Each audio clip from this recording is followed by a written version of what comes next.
Hello, I'm Onika, and I'm a level 1 chef. I'm Lorenzo, and I'm a level 2 chef. I'm Frank. I'm a chef instructor at the Institute of Culinary Education, and I've been cooking professionally for 24 years.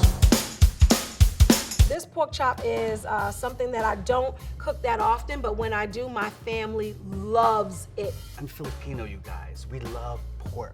This is actually really almost picture perfect pork chops. You're in for something today. My favorite thing about pork chops, especially pork chops on the bone, is this nice layer of meat in between the fat. But to ensure that they're super juicy, we're gonna brine them first.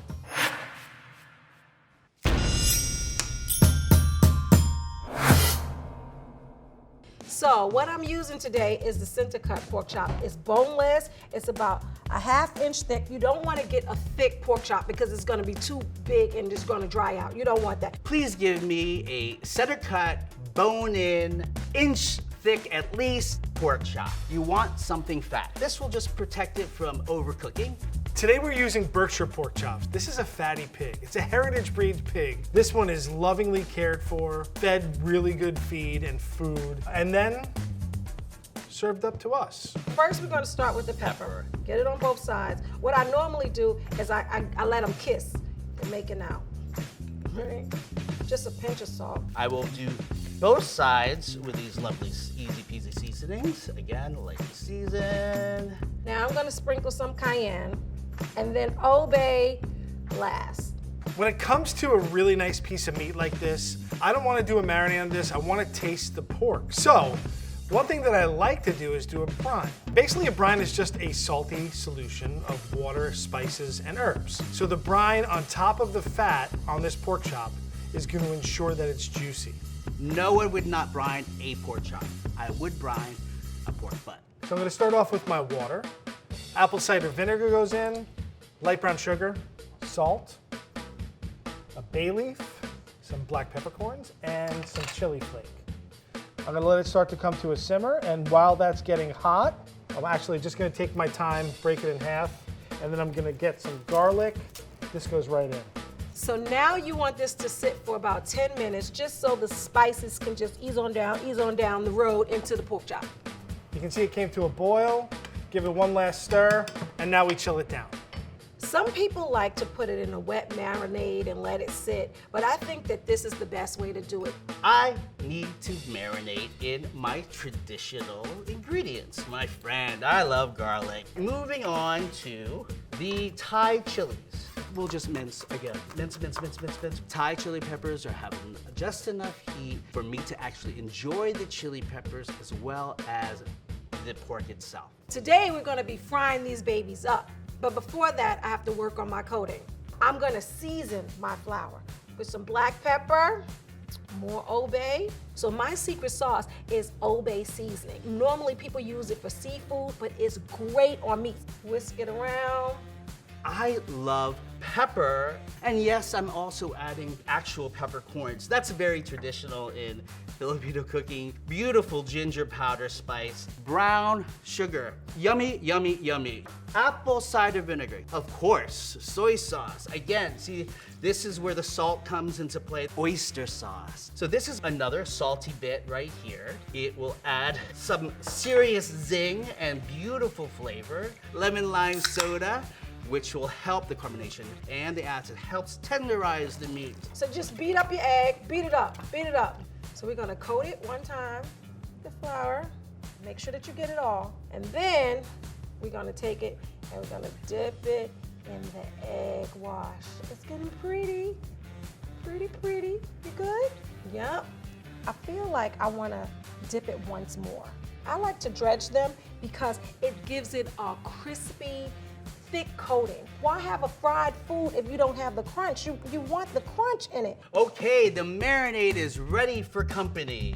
So what we're gonna do now is we're gonna allow these fun little pork chops to join the party and have a little summer swim into the lovely, jubbly, spicy, and sweet marinade.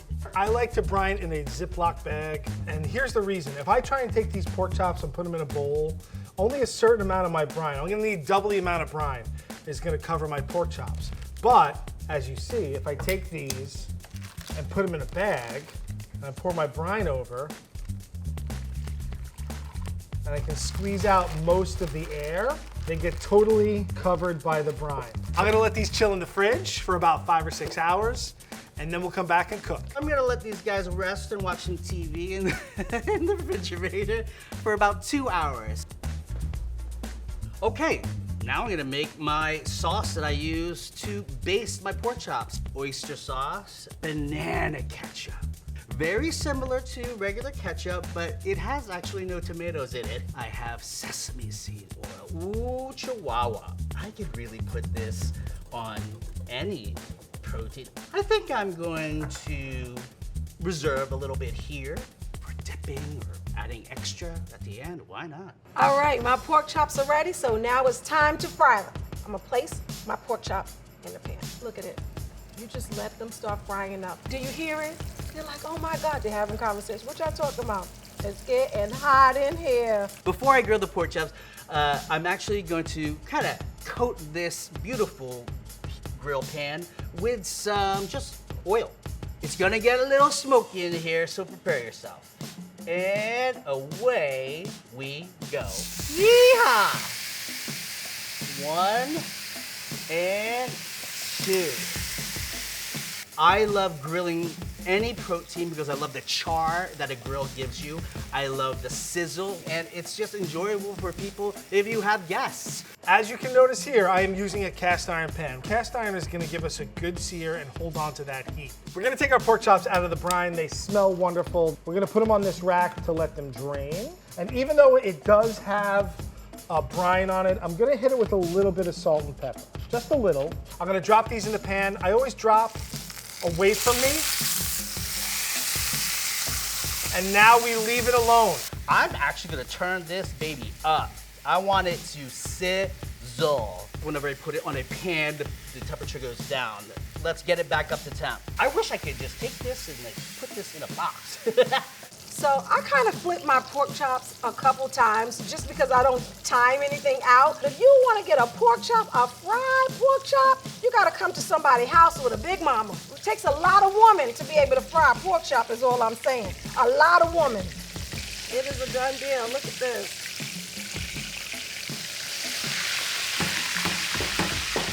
It is looking so good. And wapow!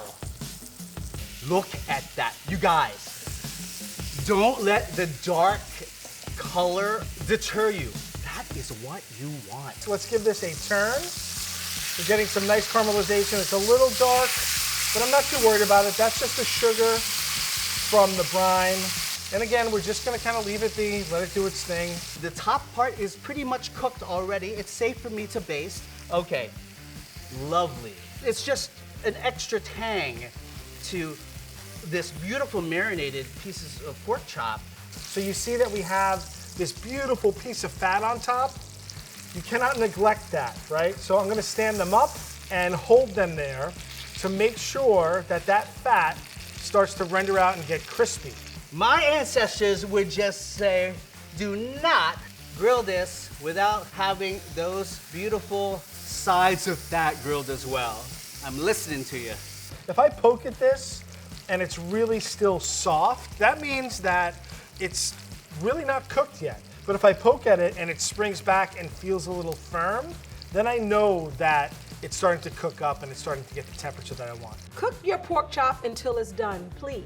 Not pink in the middle, not all that little shishi foo-foo stuff. It's a fried dish. Cook it. Let me just show you what I did. Beautiful, spicy, grilled, Filipino marinated pork chops, basted in a beautiful sauce. Help me. It's already looking crispy because of the egg wash. That's the secret ingredient right there. All right, you happy with your outfit? You happy? Here you go. Just drain it on the paper towel. Just, yeah, we good. We are done. So I'm close to where I want this to be, and what I'm gonna do now is add some of my aromatics here, right? I have a little bit of garlic, I have some thyme sprigs, and I'm gonna add some of my butter. I'm adding the whole butter in here, and I'm just gonna kind of baste this over the top. And now I'm gonna let them rest. Okay, what was that? You want me to take your temperature? 143, hello. It's fine with me. Now I'm gonna make my chimichurri sauce. Now, chimichurri sauce is basically an herb sauce. It's from Central South America. What's great about this is we're gonna put it on the pork chop. The oil is gonna kind of drizzle over the sides and give us some of those nice herby and grassy flavors. So I'm gonna use all of the scallion, the top and the bottom. And I'm just gonna rough chop it. You basically just dump everything in and let it run. Garlic's gonna go in. I'm using a Fresno chili here, right into my food processor. Fresh oregano. Parsley and cilantro have extremely different flavors. Then we're gonna hit it with some salt and pepper, fair amount of salt, some fresh cracked black pepper. And I find with a chimichurri sauce, if you use all extra virgin olive oil, it overpowers the whole thing, and that's all you taste. So I like to cut it with just a little bit of vegetable. I love sherry vinegar. Whiz it up. So my pork chops are draining, and now I'm gonna make my gravy. What you need to do is you need to pour this oil. Keep about 2 teaspoons of oil. Dirty grease is the best grease. Add my flour. And I know this gravy master is a blast from the past, and you probably used to have like a little one, but I'm gonna take a capful just for the browning. I want my gravy a little thicker, so I'm gonna put a little bit more flour in it. And you just, whisk or stir. Look, my gravy has a little bit of crunch in it because we use the same pan. When you make a barbecue sauce, you have a universal condiment, which means you can use it on anything. Tomorrow, I will put it on my eggs and bacon. So now it's time to plate this baby. You know, a lot of people use applesauce on pork chops, so I just like a green apple. I like extra sauce on everything. This looks beautiful, you guys. So we got this beautifully fatty, crispy pork chop that we're gonna take this beautiful like vinegary and herbal sauce, earthy sauce, put over the top so that when we cut into it, we're gonna have a little bite of that sauce with every little bite of meat. This is a work of art. Now I'm gonna take the gravy, and these are my pork chops. And this is my pork chop. And this is my pork chop.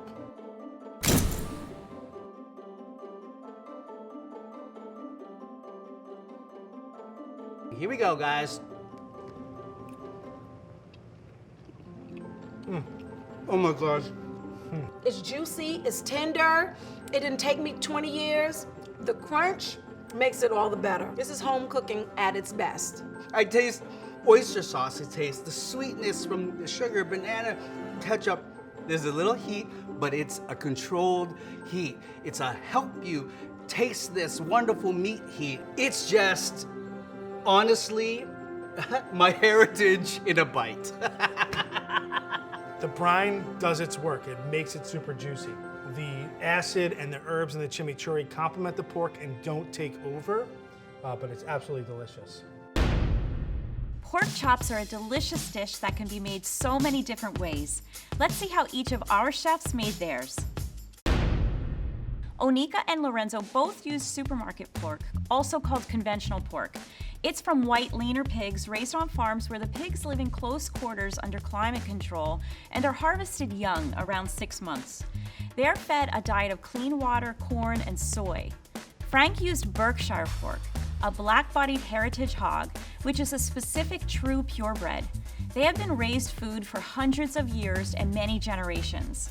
Heritage hogs are fed diets that allow them to be naturally omnivorous, meaning they eat both plants and animals. They're pasture-raised and free of antibiotics. This meat is higher in fat, very tender, and darker in color to reflect the diet of the hog, as well as a slightly higher pH, which also affects flavor, and the meat is so juicy. Onika's boneless pork chop came from the loin, which is a naturally lean cut of pork. It's a longer section on a hog with 17 ribs, as opposed to beef with 13 ribs. Center loin is identifiable by a T-bone that separates the lighter loin meat and the darker tenderloin meat. Lorenzo also used a chop from the loin, but his had the bone in, which acts as a heat insulator, slowing the cooking process and can help keep the meat from curling as it cooks. If you serve this to your friends, they are not leaving. Frank's Berkshire pork chops are known for well-marbled fat, so they're going to have more succulence than the conventional pork chops. However, the thicker the chop, the longer it'll take to cook. Frank cooked them to medium, which was perfect for keeping the flavor, aroma, and texture of his pork chops. Pork should have some fat or a large amount of fat on it, and these Berkshire pork chops are perfect. It's pretty easy to season the surface of pork, but not as easy to penetrate the meat with flavor. Flavors are mainly molecules that are carried by fats, and meat is mostly water, so the flavor molecules don't move inside the meat easily. Lorenzo did a wet marinade that included 7-Up. Most sodas are highly acidic with enough sugar to mask the tartness that's associated with acidity. The acidity helps to hydrolyze proteins and make the meat tender on the outside. Frank made a brine for his pork chops. Brining has two main effects on the meat. Initially, salt disrupts the protein structure of the connective tissue. It also interacts with other proteins to increase water holding capacity, thereby absorbing the seasoned water in the brine within the meat cells. Since there's more water in the cells, when the pork is cooked, water is still lost to some extent, but it's balanced by water absorbed from the brine. That's why perfectly brined meat is so juicy after cooking. With modern pork, especially a heritage breed like this, you can eat this pink. Cook your pork chop until it's done, please. For a long time, pork was associated with a parasite called Trichinella spiralis that was killed at higher temperatures, which is why people associate higher cooking temperatures with pork. The conventional pork industry essentially eradicated this parasite a while ago, making transmission extremely rare, but the higher cooking temperature stuck with us unnecessarily. I have no idea what Gravy Master is. I just use it because that's what my mother used. I told you guys, maybe Rose knows. Gravy Master is a brown seasoning sauce made from blended celery, onion, parsley, and garlic with sugar, vinegar, and salt. It's colored dark brown with caramel coloring, and flavor is enhanced by hydrolyzed vegetable protein. HPV is made from protein hydrolysis or breakdown of soy or wheat gluten. It gives an umami taste from the glutamic acid and is really convenient to use. It's pretty salty, so you don't want to use too much. If Onika's mom uses it, it's okay with me. Lorenzo used an ingredient common in the Philippines called banana ketchup.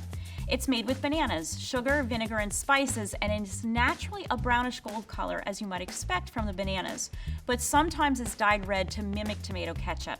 It's very sweet and tangy and paired well with Lorenzo's grilled pork chop.